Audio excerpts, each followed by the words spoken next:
اللهم حاسبنا حسابا يسيرا اللهم حاسبنا حسابا يسيرا اللهم إنك عفو كريم تحب العفو فاعف عنا اهدنا الصراط المستقيم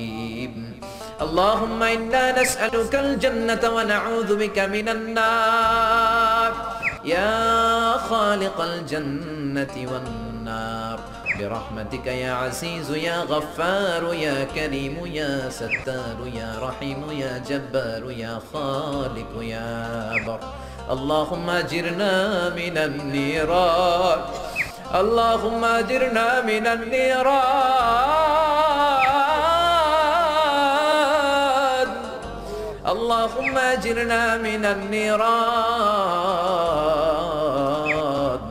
اللهم أجرنا من النيران بحرمة القرآن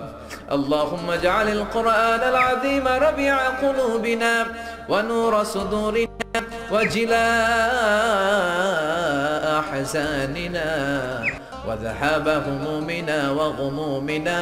واجعله شفيعنا يوم الحساب وارزقنا تلاوته آناء الليل وأطراف النهار ربنا ظلمنا أنفسنا وإن لم تغفر لنا وترحمنا لنكونن من الخاسرين ربنا آتنا في الدنيا حسنة وفي الآخرة حسنة وقنا عذاب النار ও বিশাল আকাশের মালিক বিশাল জমিনের মালিক বিশাল মরুভূমির মালিক বিশাল পাহাড়ের মালিক লৌহে মাহফুজের মালিক বাইতুল মামুরের মালিক সিদরাতুল মুনতাহার মালিক লৌহে মাহফুজের মালিক বিশাল আরশের মালিক তোমার আকাশ বাতাস তোমার চন্দ্র সূর্য তোমার পাহাড় পর্বত আরশের তুলনায় আমাদের হাত দুইখানা বড় ছোট্ট গো আল্লাহ ছোট দুটি হাত পেতে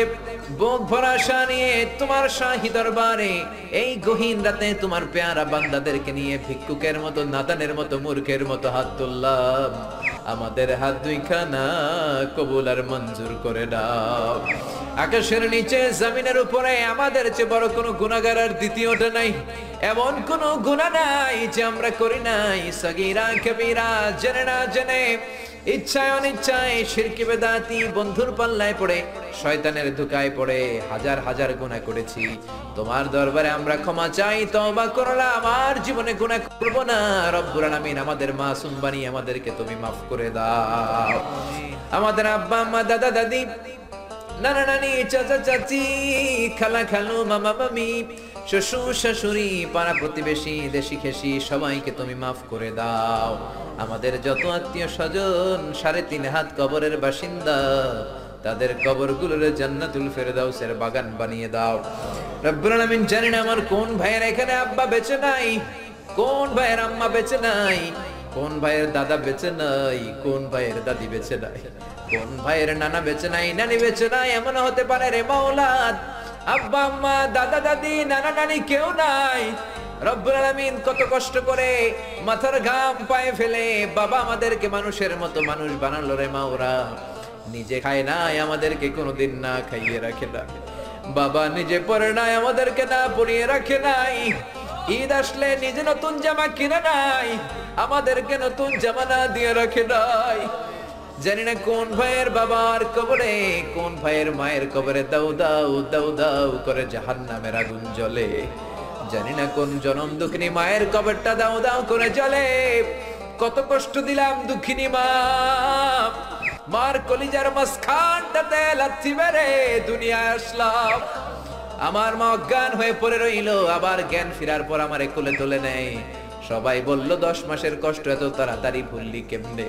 আমার মা জবাবে বললেন তোমরা বুঝবা না যখন আমি আমার সন্তান কোলে লইছি বুকে লইছি চুমা খাইছি রে 10 মাসের সব কষ্ট আমি 1 মিনিটে ভুলা ফলাইছি জানি না কোন ভাইয়ের ওই জনম দুঃখিনী মায়ের কবরে আগুন জ্বলে কোন ভাইয়ের আব্বা জানের কবরে আগুন জ্বলে দাদার কবরে দাদির কবরে নানার কবরে নানির কবরে আগুন জ্বলে আব্বা আম্মার কবরে তুমি আযাবে দিও না দাদা দাদির কবরে তুমি আযাব দিও না, না না নানির কবরে তুমি আযাব দিও না। রব্বুল আলামিন নাম না জানা যত মুমিন বান্দা বান্দি তামাম জাহানের যত কবরস্থানে যত মুমিন বান্দা বান্দি মুর্দেগান হয়ে পড়ে আছে, প্রত্যেকের কবর গুলোরে তুমি জান্নাতুল ফেরদাউসের বাগান বানিয়ে দাও। রব্বুল আলামিন যারা টাকা দিয়ে পয়সা দিয়ে বুদ্ধি দিয়ে পরামর্শ দিয়ে আজকের এই কোরআনের 27তম কোরআনের বাগানটারে সফল করলো মাওলা, কিয়ামতের দিন কঠিন মুসিবতের কালে এই মাহফিলটাকে তুমি তাদের নাজাতের ওসিলা বানিয়ে দাও। রব্বুল আলামিন যারা মাগরিব থেকে শুরু করে রাত 12টা পর্যন্ত আমার কলিজার টুকরা ভাইরা বাশার ভাইয়ের আলোচনা শুনলেন, ওই দূর চট্টগ্রাম থেকে আমার ভাই আসলেন তার আলোচনাও শুনলেন, আমার কাছ থেকে কিয়ামতের আলামতের ব্যাপারে আলোচনা শুনলেন। রব্বুল আলামিন কিয়ামতের আলামতের কথা শুনে আমাদের ভয় লাগে, আমাদের অন্তর কেঁপে যায়, আমাদের বড় ভয় হয়, না জানি আমরা ঈমান হারা হয়ে মরে যাই। রব্বুল আলামিন যত হকের কথা শুনলাম আমাদের জীবনে যেন বাস্তবায়ন করতে পারি তৌফিক দাও। আমার যে ভাইরা এখানে ব্যবসা করে ব্যবসায় বরকত দাও, আমার যে ভাইরা চাকরি করে চাকরিতে বরকত দাও, আমার যে ভাইরা দেশের বাইরে প্রবাস জীবন কাটায় তারা যেন সহি সালামতে থেকে দেশে অর্থ পাঠাতে পারে তৌফিক দাও। এই বাংলার জমিনের উপর তুমি তোমার খাস রহমত আর বরকত নাজিল করো। এই বাংলার 56,000 বর্গ মাইলের প্রতিটা ইঞ্চি মাটিকে তুমি কোরআনের ঘাঁটি হিসেবে কবুল করে দাও। মৃত্যুর পূর্ব মুহূর্তে ওই বিশ্বনবীর শিখানো মধুর কালিমাটুকুন জপতে জপতে ঈমান নিয়ে যেন আমরা সবাই বিদায় নিতে পারি। লা ইলাহা ইল্লাল্লাহু